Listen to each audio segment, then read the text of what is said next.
If you're growing a bunch of radishes in your garden and you don't know what to do with all those leafy greens, stick with me. I've got 3 Radish Top recipes that I think you're gonna love.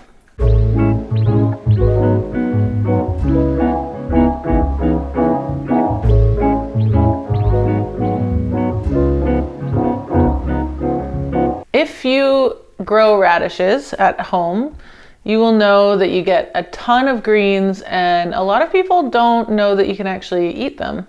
They're a little bit deceiving because they're kind of spiky and they can be a bit coarse and thick, but that's okay because I'm going to show you how to make them in ways that they won't be spiky anymore. So radish tops are awesome. They're spicy. They're really just they're not even bitter. Like a lot of people think, oh, they must be bitter.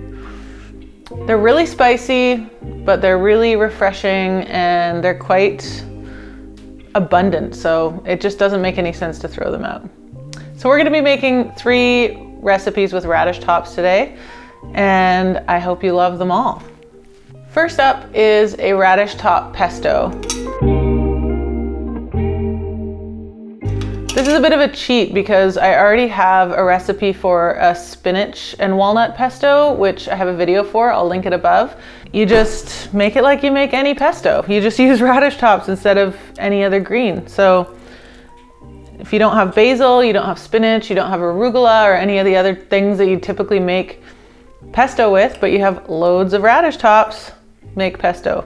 The recipe for this one is a cup of walnuts, which I like to lightly toast, about 60 grams of Parmesan cheese, and I like to buy a whole chunk of Parmesan cheese, and then that's the first thing that goes into the food processor, so it gets blended that way. So I'm not grating it separately, I'm just blending it right in with the other stuff. So Parm in first, then the walnuts, and then about 120 grams of radish tops. So that's about enough to really cram full 2 cups. And then into that, I add about 6 tablespoons of olive oil, and when it's all smooth and comes together, that's when you know it's done. And an optional step is to add the zest of 1 lemon, which I think is really nice. I think it goes really well with the spicy radish tops to have that kind of like sweet aromatic lemon zest. And then once you've got that, you can put this on all kinds of things. You can toss it with some rigatoni like I've done, and I also was sure to add a lot of the pasta water to this one, so it really made it extra creamy.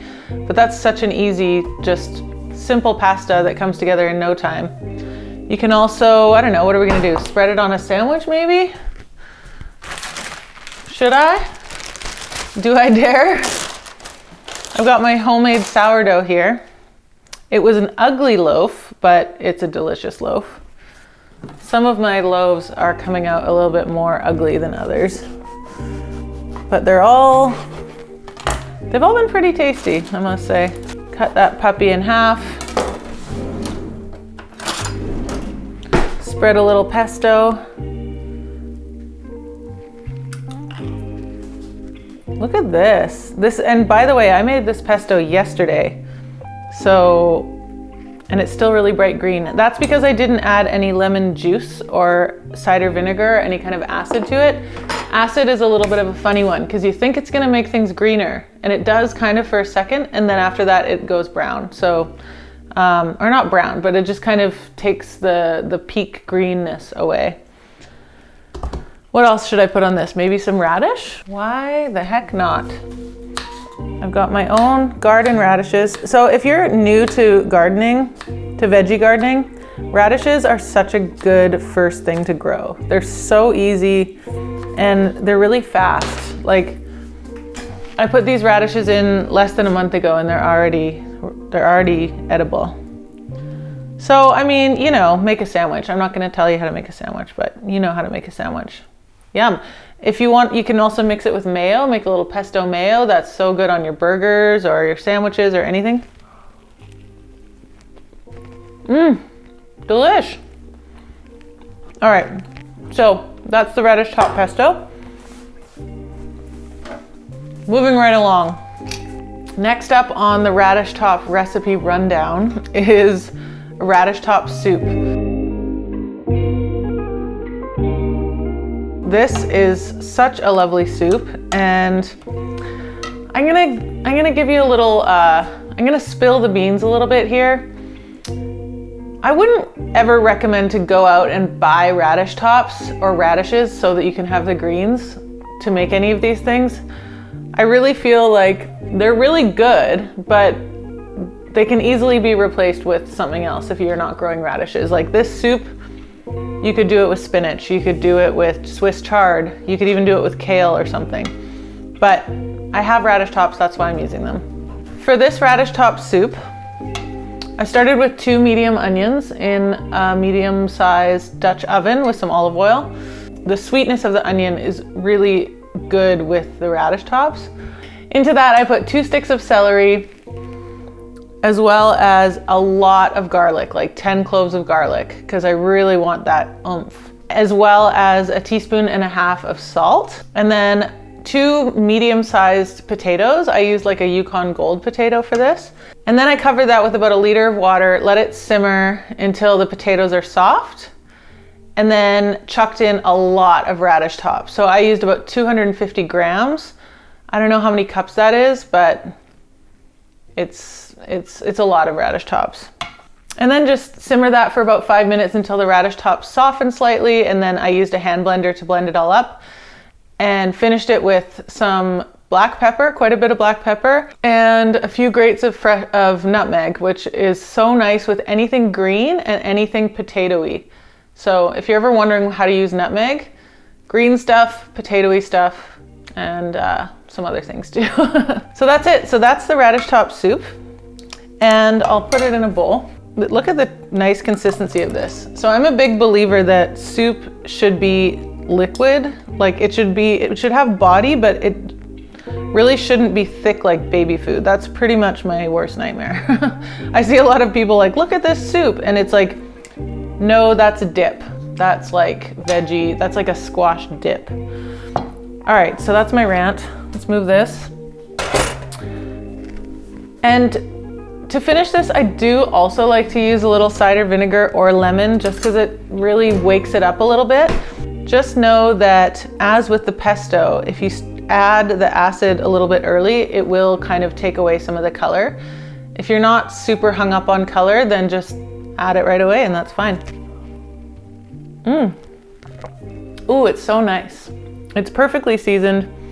And to doll this up a little, I kind of feel like radishes are just the perfect garnish for everything today. So why not just do it, right?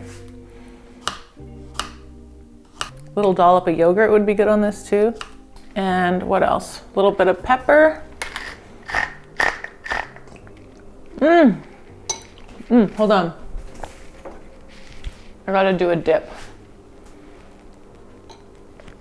Also, this is such a pretty healthy lunch. It's like so many greens. Might be dinner, it's dinner time. Okay, moving right along. For the last and final radish top idea today, I am going to make a quick chimichurri sauce.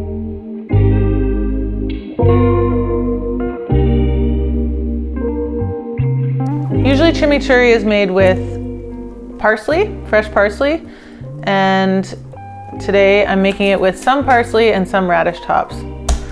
And I'm gonna just do it in my mortar and pestle, and I'm gonna hope that it doesn't take all day, because we don't have all day, do we? So I'm saying 3 cloves, but as you could maybe see, these garlic cloves are super tiny. So I saw a comment recently somewhere where the guy was like, stop saying X number of cloves of garlic. I wanna know teaspoons and tablespoons, because cloves of garlic are so different in size all the time. And I saw that comment and I was just thinking, who's gonna be like packing chopped garlic into a teaspoon measure after they're done with it? Like, I don't know about you, I'm not doing that. So I think it's pretty fair to say 1 clove or 2 cloves or 3 cloves. And if your cloves are kind of small, round it up. Like, know that, you know, maybe you should use 2 or whatever. So I'd love to know if you would be willing to measure your garlic in a teaspoon before you add it to the recipe, or if you're just like okay with being loosey-goosey about it. I'm okay with being loosey-goosey. I don't know if you got that from my overall style. So there's 3-ish cloves of garlic. I'm gonna use a little bit of red onion. I'm gonna cut it in the most annoying way. I hate it when people cut onions like that, but I just did it. So be it. I love using a shallot if I have a shallot, but I don't. So I'm gonna use red onion because I like the sweet kind of spice that it gives. And I'm not using much. That's just like a lobe or something. But I am gonna slice it pretty small because I know that the mortar and pestle won't do that good of a job of this on its own. So I'm gonna give it like a tiny little dice. Believe it or not, sometimes a paring knife is the right tool for the job. When you're just doing something so small like this, you've got so much control with a paring knife. If I were doing a case of onions, I would definitely get out my chef's knife, but for this, just a little chopping. I think the paring knife does the trick. So that's going in. And then I'm gonna give it a little smasheroo.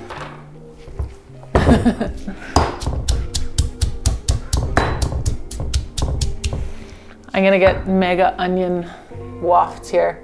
And then into that, I'm putting a half a teaspoon of salt, which is gonna help things kind of pulverize even more.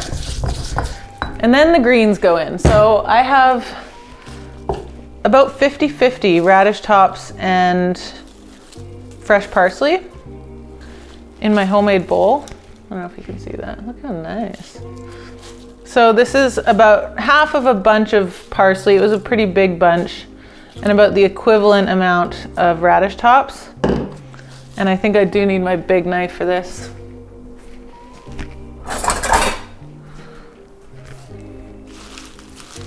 Because I do want to chop these, again, like the onions. The mortar and pestle will smash, but it won't chop. So I kind of want to give it a chop first. Give it a head start. And also, these legs are a little much for me. Giving me a bit of a, they're worrying me a bit. I'm going to take them out. And if you've ever bought radishes before and you've experienced the thing of leaving them on the radishes for too long and leaving them in your crisper drawer, and then you open the bag of radishes and it stinks. Like nothing decomposes in as pungent of a way as radish tops. So that might scare people away a little bit. But all you have to do is make sure that they're not yellow. If they're starting to yellow and they're on your plant still, don't use them. You'll really only want to use them when they're nice and bright and green and fresh.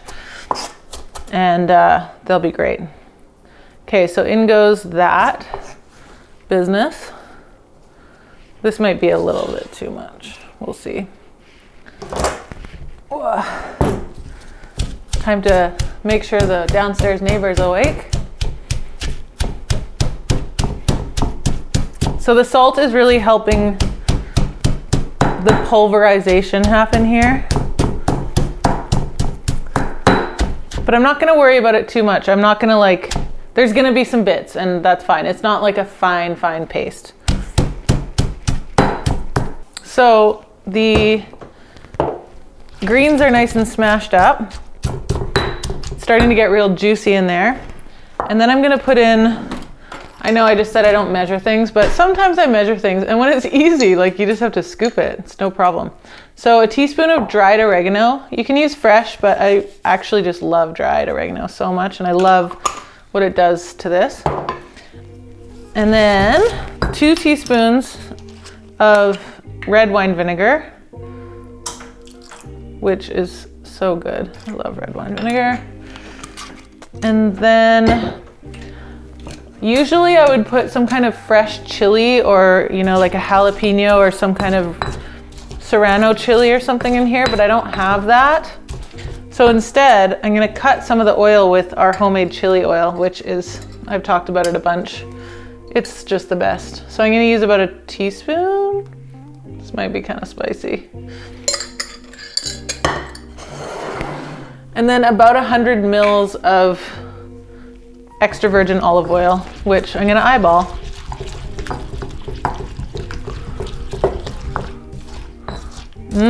This is good.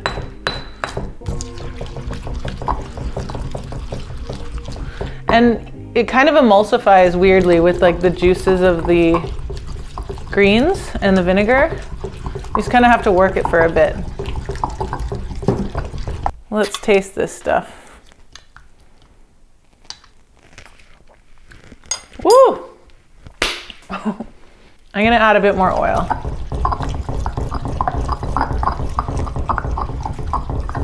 And then this stuff, once you get the perfect balance, oh, it's spicy too. The radish greens are spicy in this. It's not spicy in the soup or in the pesto, which is very interesting. That might also have to do with the fact that I dumped like a full teaspoon of very spicy chili oil in here. All right. So this stuff packs such a punch.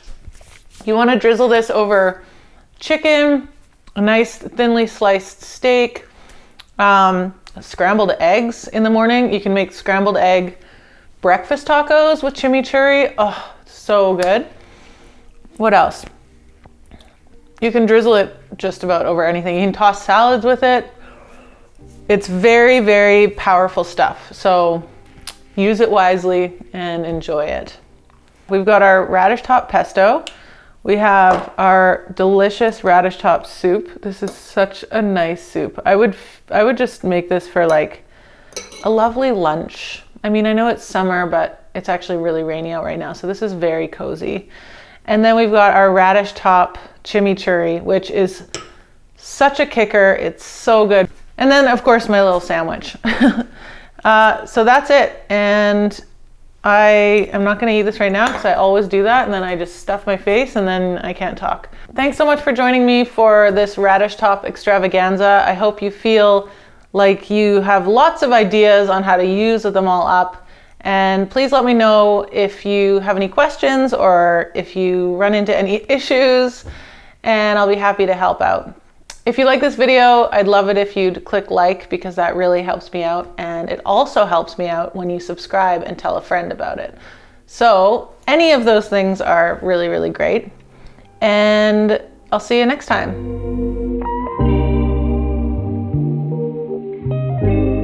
Check it out. I've got 3 Radish Top recipes for you, so you won't be throwing them in the garbage. Now can I eat my sandwich?